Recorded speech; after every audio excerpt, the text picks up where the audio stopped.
Yo, Kip, it's Guy here. Hey, so I told you guys in my unboxing of the R5M's, the monitors from Perlisten, that I wanted to give you guys my initial thoughts on them as soon as I unboxed them and plugged them in. So they've been plugged in for about 45 minutes to an hour. I watched a couple TV shows and listened to some music on Tidal.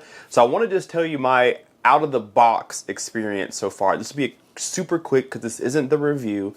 I just wanted to tell you guys kind of what I thought initially listening to them after sitting down and playing some music through them and some TV shows, right? So first and foremost, if you don't know my room, this is a roughly 13.5 by 10.5 foot room with 8-foot ceilings, maybe 7.5. Not a big room, but I sit about 9 feet away, so a good distance. And what I'm using for equipment is the Anthem AVM70, that's my preprocessor. My amplifier is the OSD Audio X Max 11, so these speakers are getting more than rated power. They are rated for 250 watts max. I'm giving them a little over 300 at a given time if I need to. So I'm running them in 2-channel right now, no subwoofers, of course, and there's no calibration. Anthem room correction is off at the moment, so I've just been listening to them how they are. I believe in breaking in speakers. I don't know if Perlisten breaks them in at the factory or recommends breaking them in here in your home, but I always break in my speakers just to roll out the chance that I should have.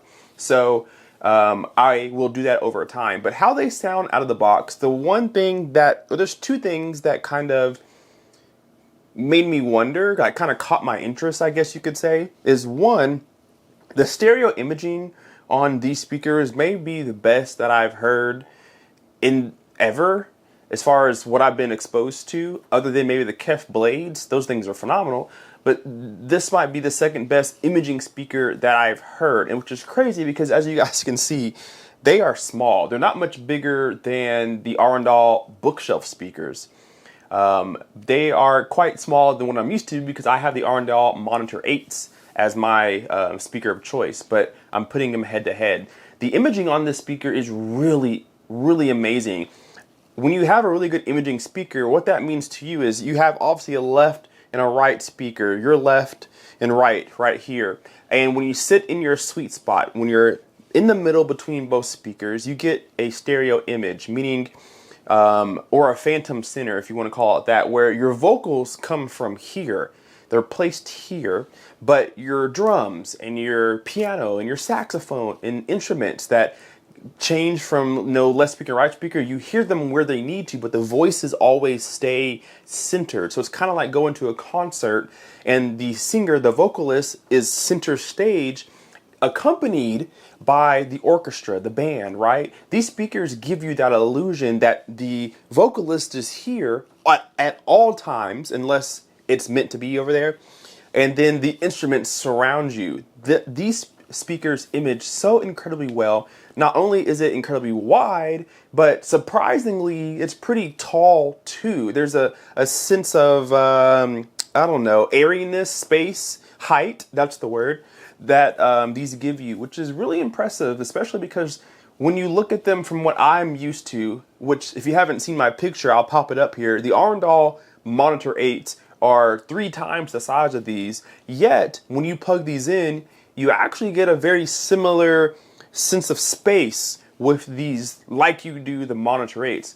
That is a huge shout out to the Perlistens being so small. They're almost bookshelf speakers, really. So that really kind of struck me when I was listening to everything music-wise, not so much TV shows, whatever, but music-wise, that's something that really stuck out to me. The second thing that's really stuck out to me is bass level. It's really weird because I'm used to the Monitor 8s by now. I've had them for a little over a month, and I'm used to having tons of bass on tap. If I want to turn off my subs and blast bass through the Monitor 8s, there is zero issue doing that. There's subwoofer-like bass from those monitors. These speakers don't give you subwoofer-like bass whatsoever. I don't recommend buying these without a subwoofer, honestly, even if you're going to listen to them with music. I know Perlisten says that you can get some really good bass extension in room because of room boundary gain, things like that. It really enforces bass. So even though on paper they're rated to about 37 hertz, if you keep the ports unplugged, you're supposed to get more bass just because of what the room does to the sound. I actually think 37 hertz is pretty darn accurate, which we'll test in some more videos.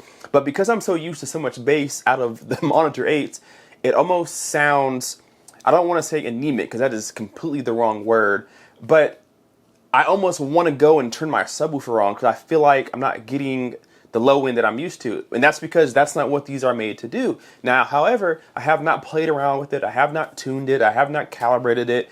So this is just out of the box stuff. I'm sure I can get some more bass out of it with the right setup, with the right settings. So I'm trying to get the Monitor 8 bass out of my head and go back to the real world where most speakers aren't full range. These speakers are definitely not full range. But I will say this, the bass that it does produce is on par with the Monitor 8s, say 45 hertz on up. They give you pretty good output in the bass region, just like the Monitor 8s do. However, I think the mid-range on the R5M's sound better than the Monitor 8s, but that's just initially. I'll really have to go A/B testing and listen, but that's kind of my initial feeling right now. It's only been 45 minutes, so this could change drastically. So I don't want to have you guys take too much of this, too much weight in what I'm saying right now. This is just my introduction to these speakers. I'm going to spend weeks listening to them and plugging my Monitor 8s back in and so on and so forth, and really making sure that I say what I want to say. But just initially, it's a solid speaker. The stands that they're on are from Perlisten. They're optional stands, or you can get their swivel wall mount, which is actually pretty cool. You can wall mount these if you want to get them off the floor or get them higher or whatever.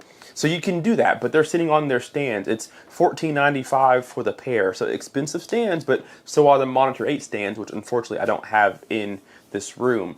But I will end it with saying we have a battle on our hands. I think that the fight is going to be much closer than we think between the Monitor 8s from Arundel or the R5M's from Perlisten. I think we have a fight on our hands. And my guess is that the R5M's will be good at things that the Arundels are not, and vice versa. So I think it's going to end up being coming to taste than it is this speaker is clearly better than this speaker. I think that's what's going to end up happening, but we will see. So it's going to be fun. Thank you guys so much for watching. Just a quick little overview. I'll spend some more weeks with these speakers. I will give you guys some measurements. I'll give you guys whatever you want. Leave me down below in the comment section. What do you want to see with these speakers, with the Arundels? What do you want? Measurements? Do you want head-to-heads? What do you guys want? Demos? Let me know that down below in the comment section. We'll do it all while we have them in for review. Again, thank you to Perlisten for sending these out.